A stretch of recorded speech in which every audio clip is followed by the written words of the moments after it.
생명을 주신 주님께 암의 마른 저곳에 참 사랑이 되신 주 차가운 저곳에 참 소망이 되신 주 경건한 마음으로 기도합니다. 영원한 생명을 주신 주님께. 네, 오늘 첫 강의는 프란치스코 교황님의 기도 새 생명의 숨결이라는 책, 이거 혹시 보셨어요? 네. 표지만 봤어요. 표지만 보셨어요? 네. 그래서 오늘 제가 강의 주제로 들고 왔습니다. 다들 표지만 보셨을 것 같아서 한국천주교 주교회의에서 교황님이 이제 여러 가지 말씀을 하셨는데 거기서 이제 기도에 대한 내용을 이렇게 발췌를 해서 2019년에 이게 이태리에서 이게 먼저 나왔고 이태리어로 La preghiera il respiro della vita nuova 해서 나온 것을 이제 주교회의가 번역을 해서 2021년에 낸 거예요. 그래서 이것은 이제 교황님은 워낙 여러 곳에서 여러 말씀을 하시는데 이제 기도에 대한 교황님 가르침을 중점적으로 발췌를 해서 그래서 오늘 이 시간 배워보도록 교황님 한국에 오셨을 때 그 사진이 있죠. 아주 인상적인 장면이었죠. 이 뒤에 유용식 주의형님이 서 계셨고 근데 그분은 잘렸고 그냥 교황님이 중요하니까 이렇게 기도하시는 교황님의 이 모습을 이렇게 담아서 네네네 이 대전교구에 이 성지들 많잖아요. 이 성지가 정확하게 제가 지금 어딘지 하도 거기 성지가 많아가지고 제가 그때 해미 성지라고 했는데 보니까 해미 성지가 아니고 다른 성지인 것 같더라고요. 하여튼 그건 중요한 건 아니고 그래서 우리 같이 배워보도록 하겠습니다. 교황님은 이렇게 말씀을 하십니다. 흠숭은 유일하신 하느님 앞에서 머무르는 것입니다. 하느님을 흠숭하십시오. 이 시대에 교회에 부족한 한 가지가 흠숭입니다. 이것은 교육이 부족하기 때문입니다. 이 흠숭의 정신은 성경의 첫 계명 안에 나타나 있습니다. 한 분이신 하느님을 흠숭하여라. 너에게는 다른 신이 없다. 오직 한 분이신 하느님을 흠숭해야 한다. 이는 아무런 청원도 감사도 찬미도 없이 몸을 낮춘 겸손한 마음으로 오로지 흠숭하며 시간을 보내는 것입니다. 우리 첫 번째 계명이 10계명의 첫 번째 계명이 한 분이신 하느님을 흠숭하여라죠. 이게 1계명이죠. 그럼 우리는 가장 먼저 해야 할 일은 하느님을 흠숭해야 되는 거죠. 근데 지금 교황님 뭐라고 하시죠? 이 시대에 교회에 부족한 한 가지가 흠숭이다. 우리가 흠숭을 잊어버리고 살거나 안 하고 살거나 못하고 살거나 모르고 살거나 교육의 부족으로 인해서 교육의 부족, 저는 이 말이 참 가슴 아프게 와닿았거든요. 교육의 부족은 사제들에게 책임이 있습니다. 우리가 교육자잖아요. 저는 이렇게 피정이나 여러 강의 교육을 할 때 우리 신자분들이 저한테 신부님 저는 아무것도 모릅니다 이런 말씀들 하실 때 처음에는 겸손의 표현으로 받아들이다가 하도 많은 사람이 겸손을 표현하니까 이게 아니구나. 교육이 너무 그동안 없었구나. 기회가 없었구나. 굉장히 가슴 아팠어요. 우리가 사제들이 해야 될 일인데 그동안 그렇게 못한 거죠. 뭐 여러 이유가 있었겠죠. 저는 지금 뭐 동료 사제를 비판하고자 하는 게 아니고 그동안 우리 교회가 교육에 할애했던 뭔가가 많이 부족했다. 지금 교황님이 그대로 말씀하시잖아요. 교육이 부족했다고. 우리 신자들이 뭘 배우고 알아야 되는데 몰라서 못하는 게 너무 많다는 거예요. 흠숭이라는 말은 이 라틴어로 아도라치오라고 합니다. 영어도 똑같죠. 어도레이션이죠. 그렇죠? 라틴어는 그리스 라틴어는 다 동사가 이 테마가 됩니다. 어근이 돼요. 거기서 명사가 나오고 거기서 이제 부사 형용사 이렇게 이어지는데 우리 가톨릭 교회 그리스도교 용어는 모두 다 그리스어 라틴어가 근본이 되고 그걸 다 번역을 하죠. 근데 영어나 스페인어나 독일어, 이태리어 이런 언어는 그리스 라틴어가 모체인 언어들이에요. 그래서 굳이 이렇게 막 공부 안 해도 그냥 보면 애들이 알아요. 왜냐면 자기 말하고 거의 똑같아요. 발음만 다르고. 근데 우리는 상당히 어렵죠. 우리는 벌써 흠숭이라고 번역을 해놓았잖아요. 흠숭이란 말이 도대체 무언가. 원문을 봐야 돼요. 원어를 자꾸. 그래서 이 원어는 아도라치오. 그래서 이게 라틴어의 아도라레에서 그대로 온 거거든요. 우리 성 토마스 아퀴나스의 성체 찬미가 시작이 우리말은 엎드려 절하나이다예요. 이 번역이죠. 근데 라틴어로는 아도로 때 데보 때 이렇게 되거든요. 아도로 이게 단수 1인칭이에요. 그러니까 제가 흠숭합니다예요. 이것을 이제 우리가 좀 번역이 약간 고대 우리가 예전 신부님들 특히 최민순 신부님 옛날에 돌아가셨잖아요. 그분이 번역을 많이 하셨는데 그분도 옛날 분이다 보니까 흠숭합니다 이렇게 안 하고 엎드려 절하나이다. 아도로 하면 내가 흠숭하는 건데 이제 아도라레라는 동사가 온 거죠. 이것은 또 라틴어 전치사 ad 플러스 오라레 O-R-A-R-E 라틴어는 발음 그대로예요.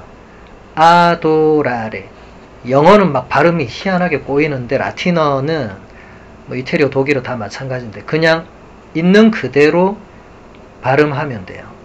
발음 이상한 거는 불어하고 영어하고 얘네들 좀 이상해요. 그러니까 얘네란 게 사람을 말하는 게 아니고 그 언어 체계가 적혀 있는데 발음은 너무 다르게 하니까 저는 프랑스에서 불어 공부할 때 정말 난감했어요. 이게 써진 거랑 발음이 너무 다르니까 하나도 알아듣지를 못하고 맨날 듣기 시험 치면 빵점 맞고 막 그랬었거든요. 근데 라틴어는 뭐 이태리어 독일어 다 써진 그대로 오라레 아도라레 라틴어 하면 이 전치사인데 전치사 at은 어딘가 그 곁에 그 장소를 가리키는 전치사인데 어디 가까이 있는 거예요. 누구 가까이 있는 거겠어요? 하느님. 그리고 오라레는 이것은 저한테 중강의 들으신 분은 배우셨을 건데 오라레는 기도하는 거예요. 그래서 라틴어 미사 여러분 이렇게 지나가다 들으시면 신부님이나 주교님이 오레무스 이렇게 하면 이게 Let us pray 이렇게 되는 거죠. 기도합시다. 오라레 그러면 이게 뭐죠? 하느님 가까이 하느님 곁에 머물러서 기도하는 거죠. 교황님이 지금 정확하게 설명하고 있죠. 흠숭은 유일하신 하느님 앞에서 머무르는 것입니다. 예수님이 요한복음 15장에서 뭐라고 하셨죠? 내 안에 머물러라. 나도 너희 안에 머무르겠다. 머무르다는 건 굉장히 중요한 동사입니다. 우리가 흠숭한다는 건요, 뭐 거창하게 막 뭘 찬양하고 이런 거는 좀 나중 문제고 1차적으로는 머무르는 거예요. 그분 곁에 있는 거예요. 그게 흠숭입니다. 그러면 오늘날 가장 쉽게 우리가 떠올릴 수 있는 것은 성체조배 같은 거겠죠. 그죠? 감실에 가만히 앉아서 있는 거죠. 그게 흠숭입니다. 오늘날 지금 교황님이 흠숭이 부족하다고 하잖아요. 오늘날 성체조배하는 신자가 많이 없다는 소리겠죠. 예전보다 확 줄었다는 거겠죠. 정말 제가 봐도 그래요. 예전에는 지나가다 성전에 들어가면 꼭 사람들이 앉아 있었거든요. 근데 요즘은 지나가든 어쨌든 들어가면 사람이 없어요. 신부 수녀만 지키고 있어요. 이 신자들이 다 사라졌어요. 뭐 코비드 때문에 그럴 수도 있겠지만 갈수록 이 현대인들이 어디 고요히 머물러 있는 게 안 되는 거예요. 그전에는 고요히 이렇게 머물러 있었는데 점점 더 바쁘고 정신없고 쫓기고 그러다 보니까 고요히 그분 앞에 머무르는 게 힘들어지죠. 이게 꼭 감실 앞이 아니어도 됩니다. 여러분 집에서도 얼마든지 가능합니다. 여러분 집에서 성모상 앞이든 예수 성심상 앞이든 십자가 앞이든 어디든 집에서도 촛불 켜고 무릎 꿇고 가만히 그분 앞에 있으면 되죠. 근데 여러분이 다 특히 여기 계신 분들 대부분 어머니들이니까 그게 안 되죠. 앉아있으면 딱 보이잖아요. 청소할 거. 먼지가 보이잖아요. 그러면 앉아있다가 먼지를 쓸고 다시 와서 앉으면 또 그 다음에 다른 게 떠오르죠. 그래서 집을 나오라는 거죠. 성전에 가서 하라는 건데, 근데 이 교포 성당들은 또 성당이 코앞에 있는 게 아니고 차를 타고 이제 멀리 가야 되다 보니 이게 또 쉽지가 않아요.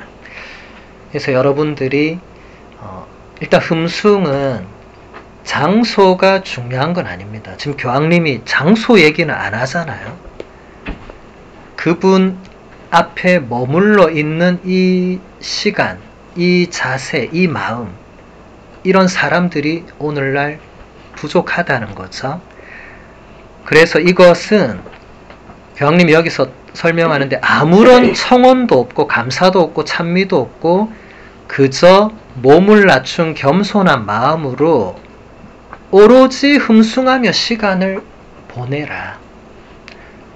그러니까 여러분 성체조배는, 그리고 기도의 1차적인 정의는 감사, 찬미, 청원 이런 거는 이제 그 내용에 따라서 붙는 거고요. 감사기도, 찬미기도, 청원기도고요. 원래 기도는 그냥 그분하고 있는 거예요.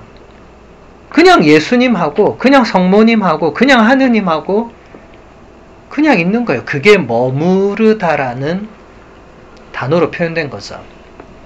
여러분 요한복음 1장에서 예수님의 첫 제자가 어떻게 생겨났는지 다 들으셨죠?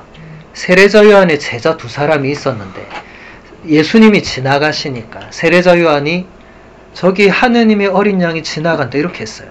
그러니까 이 두 제자가 스승님을 바로 버리고 예수님을 따라갔어요. 근데 세례자 요한이 붙잡지 않습니다. 왜냐하면 정말로 따라가야 될 분이 누군지 아니까. 이 두 제자가 예수님을 따라가죠. 예수님이 이 두 제자가 따라오니까 돌아서서 뭐라고 하죠? 무엇을 찾느냐. 예. 그러니까 이 두 사람 뭐라고 하죠? 랍비. 묵고 계신 데가 어디인지 알고 싶습니다. 그러니까 예수님이 같이 데리고 가죠. 그리고 그날 하루 동안 밤새 같이 머무르죠. 그리고 나서 그 두 제자가 어떻게 됩니까? 완전히 변화되죠. 그 두 제자 가운데 한 명이 누구였죠? 안드레아였죠.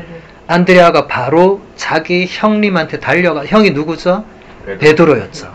형한테 가서 우리가 구세주를 만났다 라고 하면서 베드로를 데리고 오죠. 완전히 사람이 바뀌었어요. 그래서 베드로를 데리고 오니까 예수님이 베드로를 눈여겨보시면서, 이런 단어들 잘 보셔야 돼요. 예수님이 베드로를 눈여겨보시면서 뭐라고 하죠? 너는 시몬의 아들 케파로구나. 너는 요나, 그러니까 요나의 아들, 요한의 아들 시몬이구나. 근데 너는 이제부터 시몬이 아니고 케파라고 부를 것이다. 케파는 이제 그리스어로 페트로스. 이제 아람어 케파를 쓰신 거죠. 페트로스는 이제 바위, 반석이라는 뜻이죠. 요한의 아들 시몬이 바로 베드로가 되는 엄청난 일이 안드레아를 통해서 일어났는데, 안드레아가 그게 가능했던 이유는 예수님과 함께 하룻밤을 지냈기 때문에, 머물렀기 때문에 그런 거죠. 우리도 그게 필요합니다. 여러분, 원래 피정은 그런 시간이에요. 그런데 사제나 수도자가 아닌 여러분 같은 신자들한테 머물러라 하면 5분 있다가 대부분 잠들어 버립니다. 왜 자고 있습니까? 뭘 해야 될지 모르겠다, 이렇게 되는 거죠. 그래서 거기에 이렇게 강의가 들어가고 나눔도 들어가고 찬양도 들어가고 프로그램을 계속 이제 만드는 거죠. 근데 사제들이나 수도자들 연피정 같은 데 가보면 하루에 강의 딱 한 번, 그리고 하루 종일 대침묵 중에 그냥 머무르고 있는 겁니다. 여러분도 그런 피정을 원하시면 또 찾아서 할 수도 있죠. 근데 우리가 시간만 많으면 그렇게 하겠는데 우리가 1박 2일밖에 시간이 없잖아요. 그러니까 이제 고요히 머무르는 시간이 조금 우리가 짧겠죠, 아무래도. 또 여기는 지금 전문 피정집이 아니라 일반 가정집이니까 일단 감실도 없고 이제 그런 상황이다 보니까 그런 시간을 제가 넣지 않았죠. 최소한 감실이 있으면 제가 성시간을 꼭 하는데 감실이 없으면 또 그게 하기가 어렵죠.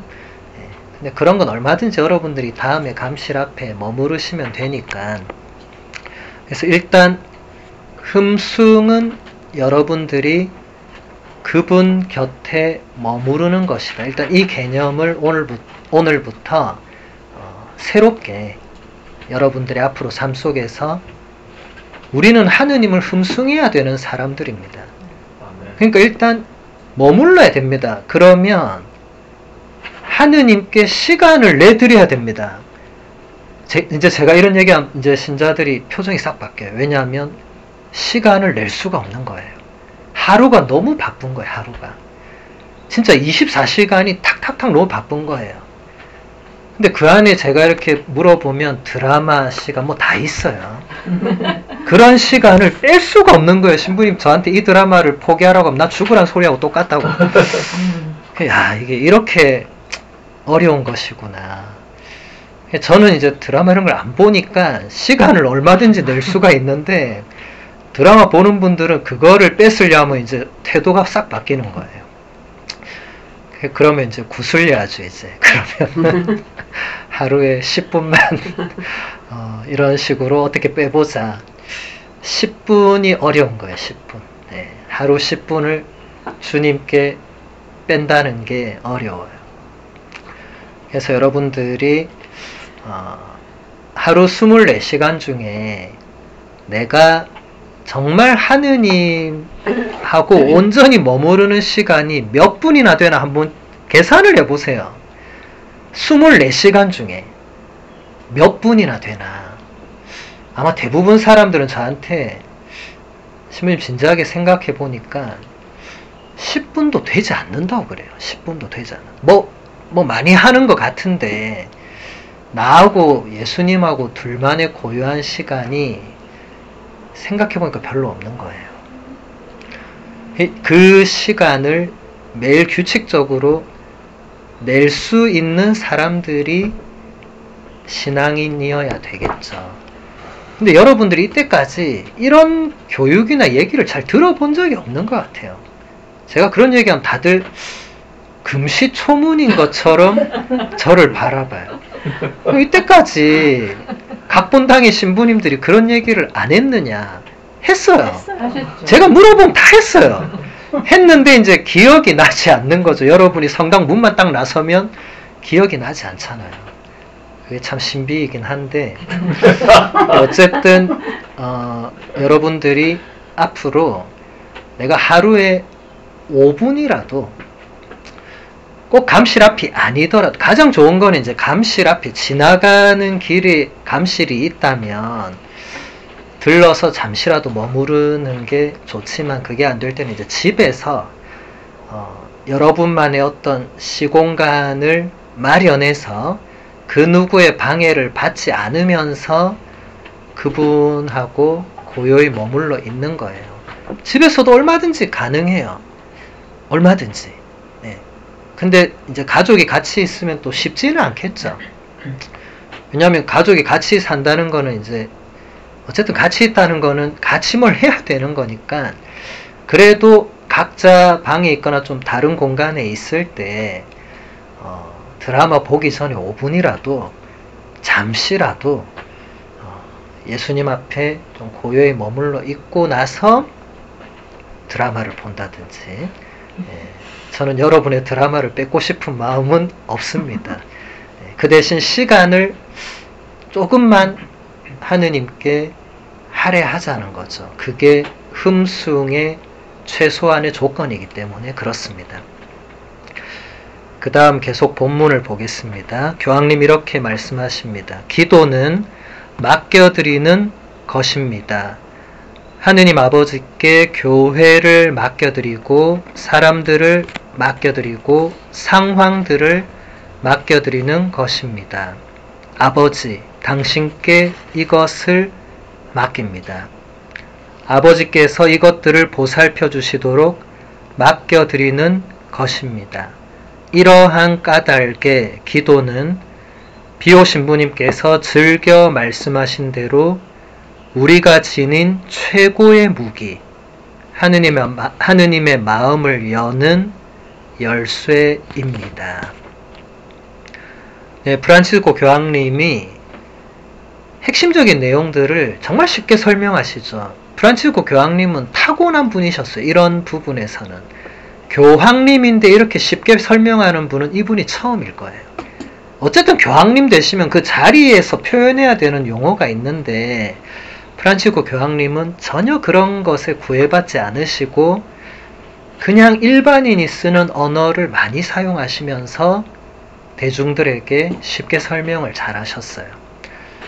지금 교황님은 이제 앞으로 어떻게 하실지 모르겠지만 지금 교황님도 그 처음에 인사하실 때 보니까 쉬운 표현들과 그냥 평이한 단어를 많이 쓰시려고 하시더라고요. 좋은 겁니다. 여러분 베네딕토 16세 교황님 떠올려 보세요. 그분 말씀은 아무도 알아듣질 못했어요.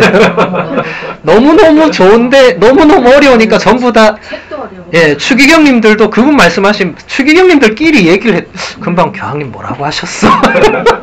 그럴 정도로 너무 심오하시고 너무 이 깊이가 깊으시니까 한 3일 지나면 저도 깨달았어요. 아, 그거구나. 진짜 대단한 분이세요. 근데 문제는 우리가 그 수준이 너무 안 되다 보니까 아직도 베네딕토 교황님은 사람들에게 좋은 평가를 못 받고 있어요. 아직도 사람들이 그분 말씀을 이해를 못해요. 지금도 그분 책 읽으면 사람들이 읽다가 덮을 수밖에 없습니다. 책이 너무 어려워요. 번역도 어렵고. 제가 볼 때 번역하는 사람도 이해를 다 못한 것 같아요. 네. 제가 간혹 원문하고 번역문을 비교해보면 이분이 원문을 잘못 이해한 부분들이 꽤 있어요. 근데 어쩔 수 없어요. 그분의 신학을 100% 이해하는 사람이 누가 있겠어요? 할 수 없죠. 근데 다행히 이제 프란치스코 교황님은 전임 교황님이 그렇게 하셨으니까 더 사실은 쉬운 단어를 많이 쓰셨어요. 일부러. 프란치스코 교황님도 신학자고 유학하셨어요. 그렇지만 대중들에게는 전혀 그렇게 하지 않으셨어요. 정말 쉬운 말, 뭐 뒷담화만 하지 않아도 성인이 된다. 이런 표현들을 사람들이 모를 수가 없잖아요. 그죠? 근데 베네딕토 교황님은 그 표현도 절대로 그렇게 안 했어요. 완전 다른 식으로 표현하셨어요. 어쨌든 기도는 무엇이냐라고 묻는다면 하느님께 맡겨드리는 거다. 어려운 게 아닌 거예요. 여러분 기도는 다 어렵다고 생각하잖아요. 그래서 기도를 어떻게 해야 될지 모르겠다 이런 사람이 지금도 너무 많은데 교황님한테도 그런 말이 많이 들어갔겠죠. 교황님이 얘기하시는 거예요. 기도는 어렵지 않다. 그냥 하느님께 맡겨드려라. 여기 교황님 이렇게 하잖아요. 하느님 당신께 이것을 맡깁니다. 이렇게만 말하면 된다. 아멘. 쉽게 어렵게 생각하지 말고 지금 여러분들이 고민하는 것, 지금 여러분이 힘들어하는 것, 지금 여러분의 힘으로 해결이 안 되는 것, 지금 여러분을 괴롭히는 사람 다 일단 맡겨드리라는 거예요. 되든 안 되든. 근데 우리는 한 번이라도 기도할 때 이렇게 그냥 단순 명료하게 맡겨드린 적이 있느냐는 거예요. 이렇게 안 하는 거예요, 우리가. 그렇게 하기 전에 벌써 우리가 먼저 생각 다 하는 거예요. 그리고 할 말, 안 할 말, 가릴 말 다 빼고 하느님한테 할 말 가리고 표현하는 거예요. 근데 프란치스코 교황님은 이 책을 전체를 읽어봐도 그렇게 하라는 말이 없고 그냥 솔직하게 있는 그대로 그냥 하느님께 지금 나와 이 상황과 이 사람과 이 문제를 그냥 하느님께 말씀을 드리라는 거예요. 해결이 되고 안 되고가 중요한 게 아니에요. 그리고 하느님은 지금 당장 뭘 해결해 주시는 그런 분은 아니세요. 그런데 일단 맡겨드리고 나면 우리가 변하는 거예요. 우리가. 예. 하느님께 맡겨드리고 나면 일단 우리가 그걸 굳이 해결해야 될 해결사가 아니라는 것을 하느님께 내어드린 거잖아요. 그죠? 해결은 하느님의 몫으로 넘겨드린 거죠. 해결을 해주시고 안 해주시고 어떻게 해주시고는 이제 하느님께 다 맡겨져 있고 일단 우리는 주님 저는 이것을 해결할 능력이 없습니다라고 깔끔하게 고백한 거죠. 근데 대부분 우리는 그렇게 하지 않고 어찌됐든 내 힘으로 이걸 해보려고 하는 거예요. 안 되는 거 알면서도 이걸 어떻게든 해보려고 하는 우리 한국 사람들만의 이 악바리 근성, 네. 이 헝그리 정신, 나 어떻게든 이걸 해결해야 돼. 네. 그런데 사실 우리는 거기서 너무 많은 에너지를 소모할 때가 많고 또 내 힘으로 안 되는 걸 알면서 자꾸 해보려고 하는 게 어떻게 보면 인간적으로 좋은 면일 수도 있지만 신앙적으로 볼 때는 이게 하느님께 그만큼 맡겨드리지 못하는 뭔가가 내 안에 있다는 거예요. 그냥 하느님께 처음부터 맡겨드리면 되는데 그게 아니고 맡겨드리지 못하는 뭔가가 있는 거예요. 이제 이런 것은 우리가 그분 안에 머무르면서 우리가 스스로 찾아내야 되는 그 무엇이 있어요. 우리가 그럼 피정을 오려고 하면 반드시 방해 세력이 있어요. 이 피정이 이루어지지 못하도록 별일이 다 생기거든요. 진짜 별일이 다 생겨요. 그게 왜 이러나 싶을 정도로 그렇게 됩니다. 우리가 하느님께 뭔가 있는 그대로 내어 맡기려 하면 옆에서 가만두지 않는 세력이 있어요. 이게 교황님은 악의 세력이 있다고 공식적으로 선포하셨잖아요. 우리가 뭔가 이렇게 하느님께 있는 그대로 내맡기려고 하면 뭔가 방해합니다. 그게 사람일 수도 있고 우리 자신의 내면일 수도 있고 어떤 사건일 수도 있고 뭐 여러 가지 있겠죠. 그죠? 저도 여기 오기 직전까지 많은 일이 있었어요. 왜 이렇게 많은 일이 생기나라고 느끼면서 그래도 어쨌든 여기 온 거죠. 네. 그래서 여러분들이 앞으로도 좀 열심히 하려고 마음먹으면 뭐가 그때부터 생각지 못한 게 막 일어날 거예요. 원래 그렇습니다. 원래. 예. 그럴 때 그것도 하느님께 맡겨야 됩니다. 그걸 여기 가지고 오면 곤란합니다. 그러면 계속 몸은 여기 있는데 마음은 지금 그게 해결이 안 되니까 계속 이게 힘들거든요. 그래서 이 몸만 피정 와 있는 거예요. 그런 분들이 있어요. 항상 계세요. 보면 알아요, 제가. 몸은 여기인데 지금 이분이 막 마음이 안절부절을 못하는 거야. 집에 가스를 끄고 왔는지 이거부터가 생각이 안 나는 거예요. 집에 불 나면 큰일 나잖아요. 근데 지금 왔는데 어쩌겠어요? 돌아가겠어요? 어쩔 수 없잖아요. 그렇죠? 그래서 여러분들 이 맡긴다는 게 말처럼 쉬운 게 아닙니다. 우리는 말로는 맡기는데 사실은 안 맡겨요. 그런 게 참 많습니다. 여러분 한번 이번 피정 안에서 잘 돌아보세요. 내가 하느님께 이때까지 정말 하느님 정말 당신께 다 맡깁니다. 이런 게 정말 몇 개나 있었는가? 얼마나 있었는가? 한번 돌아보세요. 우리는 맡깁니다 해놓고 본인이 또 합니다. 맞아요. 본인이 또 해요. 그냥 맡기면 되는데 안 맡깁니다. 어떻게든 또 합니다. 이 한국 사람이 특히 그래요. 특히. 우리가 너무 가난하고 힘든 시절을 살아서 그런지 뭐 이유는 모르겠지만 좋은 것도 있지만 그게 내어 맡기는 데에는 그게 좋지 않아요. 그래서 여러분들 이번 피정에서 많은 것을 얻어가시지 않아도 됩니다. 제 경험상 항상 피정 끝나고 한 단어만 얻어가도 그게 좋은 열매가 됩니다. 한 문장만 얻어가도 됩니다. 아니면 그냥 어떤 느낌만 받아가도 됩니다. 예, 너무 많은 것을 한꺼번에 다 여러분이 소화시킬 수가 없습니다. 여러분도 이 피정집을 떠나는 순간 다 잊어버리게 되어 있습니다. 예, 그래서 제가 강의를 다시 또 보내거든요. 잊어버릴 때쯤 들으세요 하면서 보내드리면 어떤 분이 와 신부님 참 대단하시네요. 이렇게까지 이 애프터 서비스를 하는 분은 처음 봤습니다. 예. 그래서 이게 여러분들이 이번 피정에서는 머무르는 것, 내어 맡기는 것 이런 것 하나를 제대로 한번 묵상하고 돌아보고 여러분 삶의 자리에 가서 그걸 새롭게 한번 실천할 수 있다면 그보다 더 큰 열매가 없습니다. 사실 피정이라는 게요. 큰 열매를 우리가 얻어가는 거 아니거든요. 우리 때까지 여기 계신 발렌티노 씨나 라파엘라 씨는 저하고 이런 피정 많이 했는데 끝나고 나서 무슨 큰 열매가 이런 건 아니에요.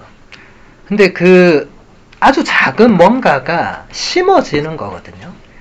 그래도 피정을 1박 2일, 2박 3일 이렇게 인텐시브하게 했으면 그래도 뭔가 들어오는 게 있단 말이죠. 그걸 가지고 이제 일상에서 적용시키는 게 이제 여러분이 피정 후에 할 일이고요. 지금은 제가 아까 말씀드린 대로 마음을 열고 뭔가 하느님께서 이 시간들을 통해서 여러분들에게 말씀하시는 것을 일단 최대한 받아들이는. 예. 그러려면 여러분 마음이 지금 집에 가 있거나 다른 사건에 가 있으면 당연히 안 되겠죠. 근데 이게 쉽지 않습니다. 여러분들이 제가 이렇게 강의나 피정을 해보면 여러분들이 오래 집중을 못 하시더라고요. 왜 그런가 봤더니 이렇게 자꾸 다른 뭔가 떠오르니까 뭐 사람이니까 당연히 그렇죠. 분심 잡념이 일단 떠오르잖아요. 그걸 떠올라도 빨리 그걸 내려놓고 다시 여기 와야 되는데 한번 그쪽으로 빠지면 계속 가는 거예요. 저는 여기서 계속 말하고 있는데 여러분 영혼은 어디 다른 데를 계속 가서 그래서 신부님 나중에 꼭 녹음본을 다시 듣겠습니다. 이렇게 하시거든요. 그분이 또 녹음본을 틀어놔요. 틀어놓고 또 설거지를 막 열심히 해요. 설거지를 하다 보니까 또 다른 게 또 오는 거예요. 또 제 말은 또 그냥 허공에서 이렇게 맴도는 거죠. 그러니까 쉬운 게 아니에요.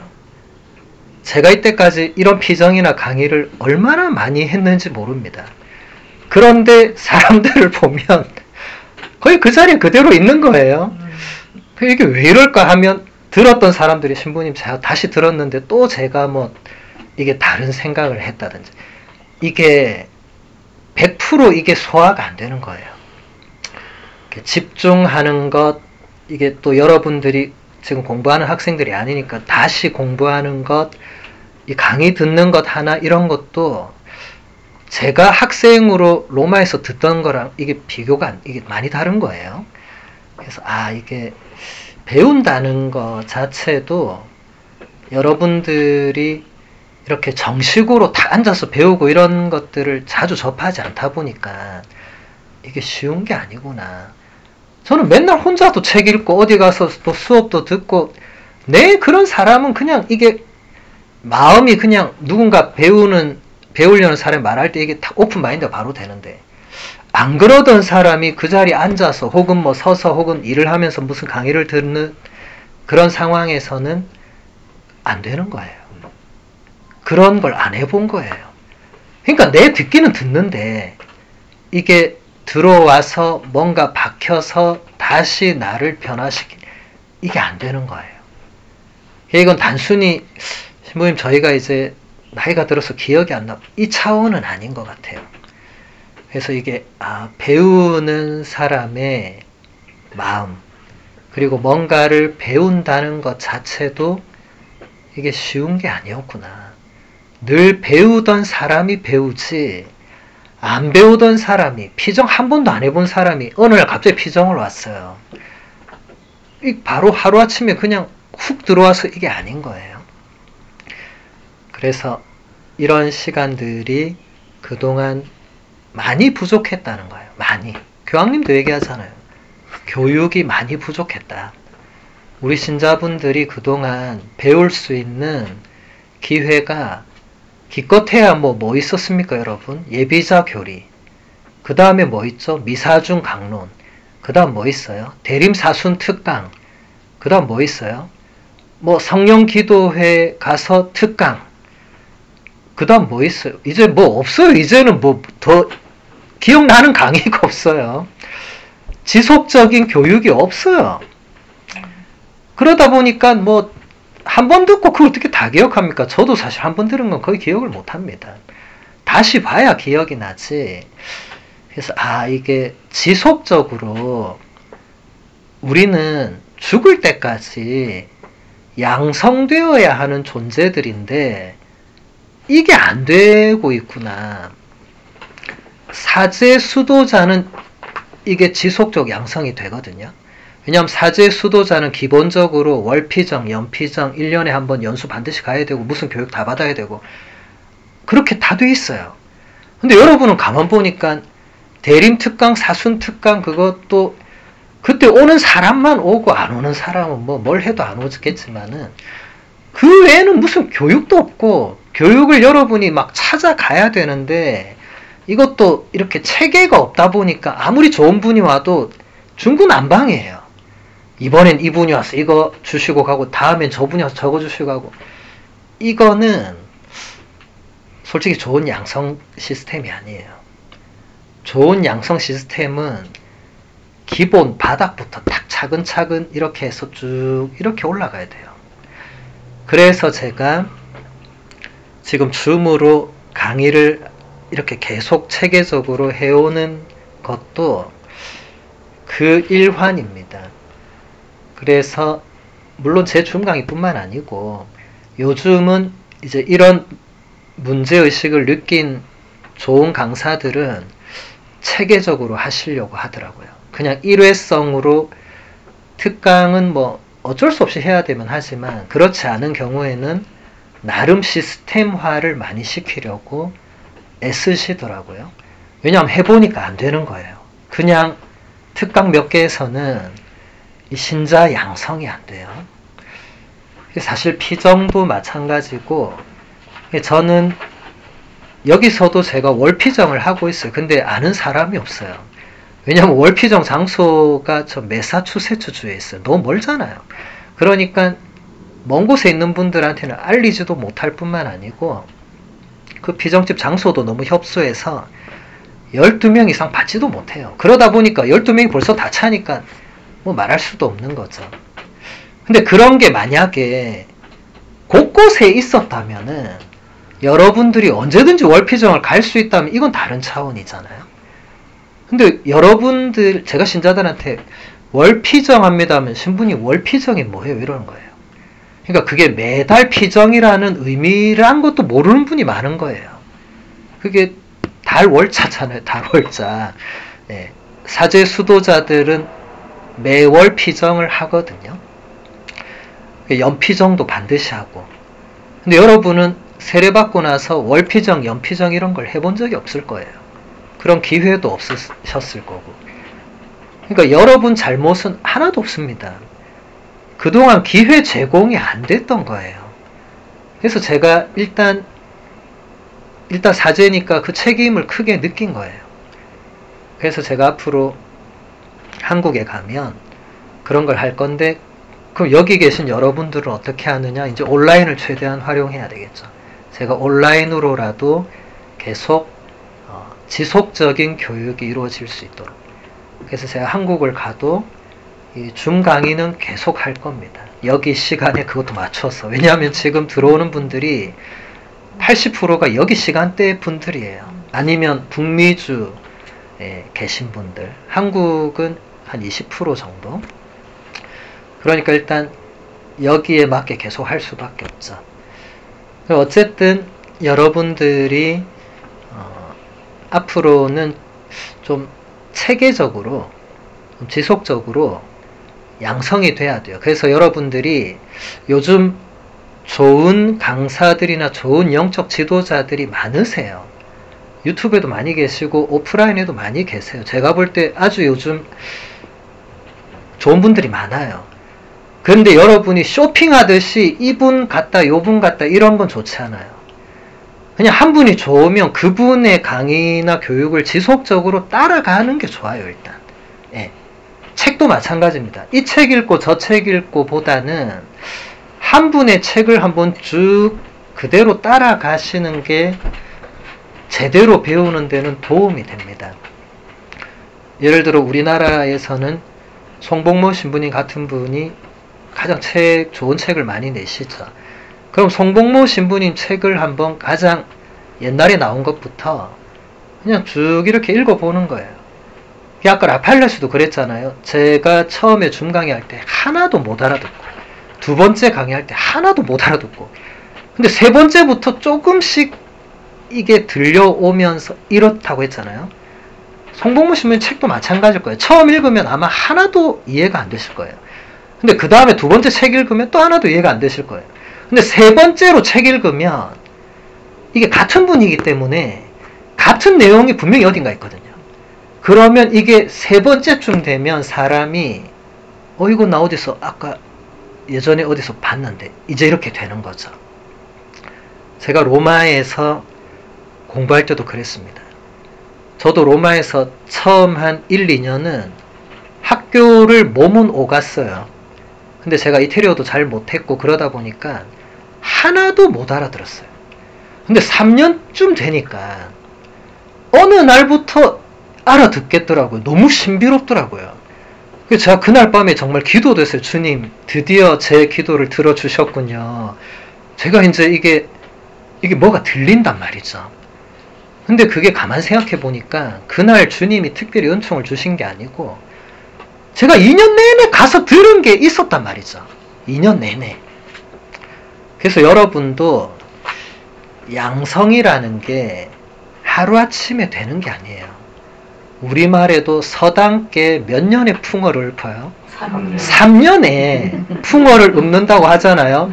하늘천 따지 거물현 누루황을 서당께가 3년 동안 듣고 있으면 월월 안 하고 하늘천 이렇게 한다는 거. 하도 하늘천을 들어가지고.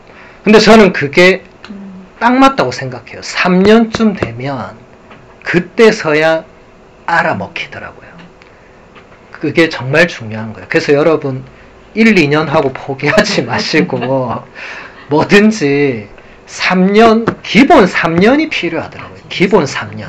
뭐든지 레지오를 하든지 성령기도회를 하든지 뭘 하든지 3년 정도는 해야 이게 그때서야 아 묵주기도가 이런 거구나. 아 성령님이 이렇게 오시는구나. 이렇게 되지 그 안에 나가 떨어지는 분은 안 됩니다. 근데 아쉽게도 많은 분들이 그 안에 그만두시거나 이제 나가 떨어지시죠.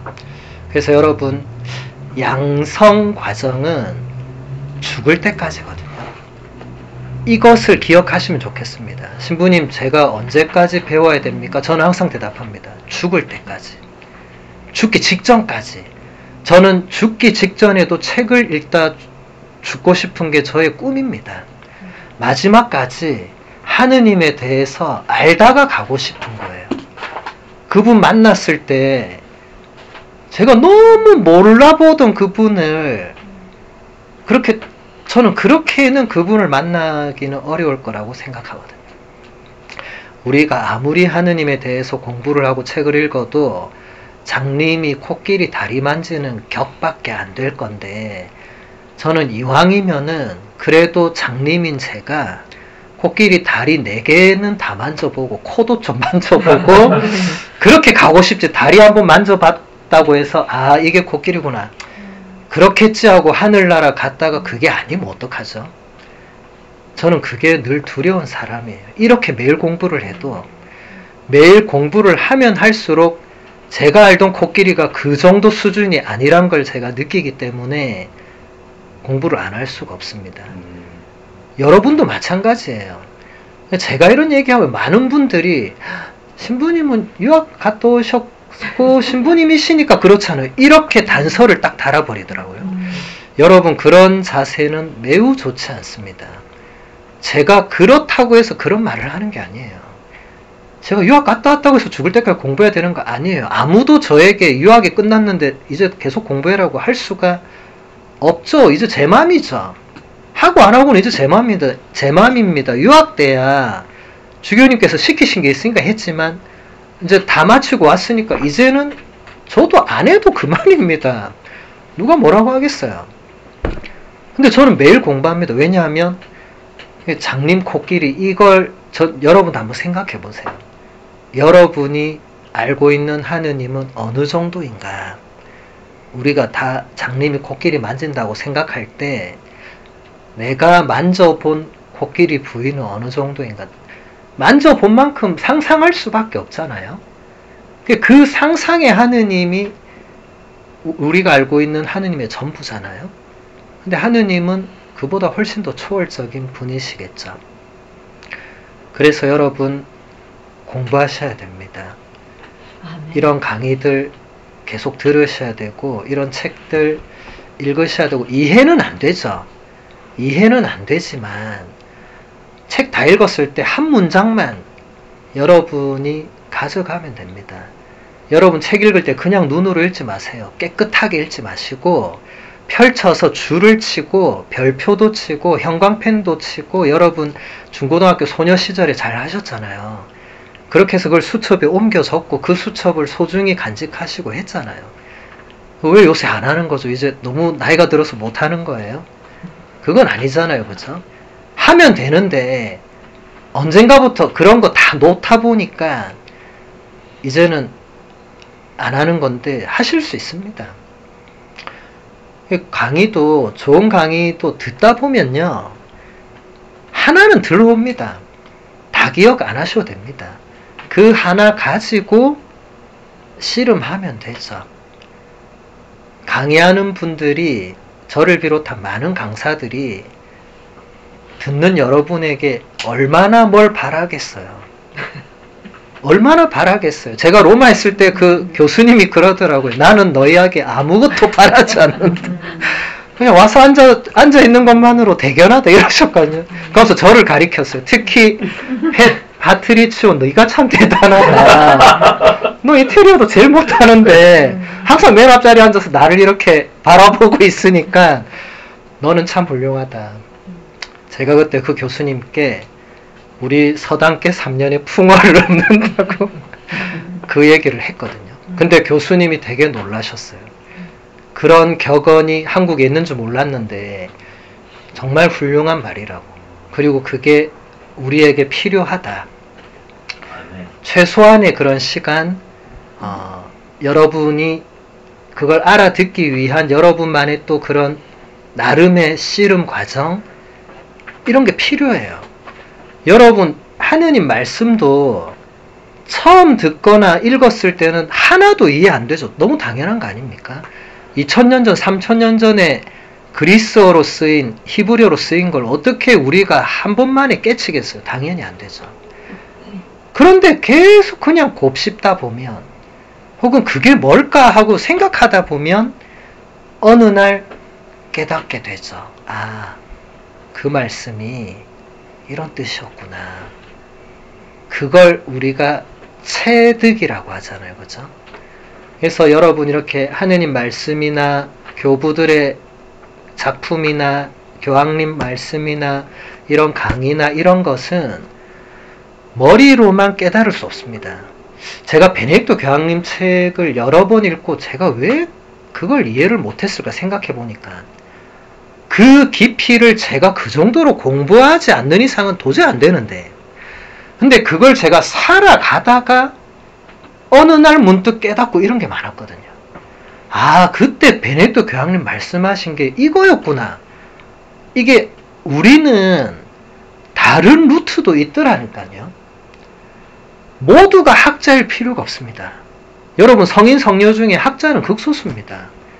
대다수 성인 성녀는 책을 잘 모르는 분도 많았어요.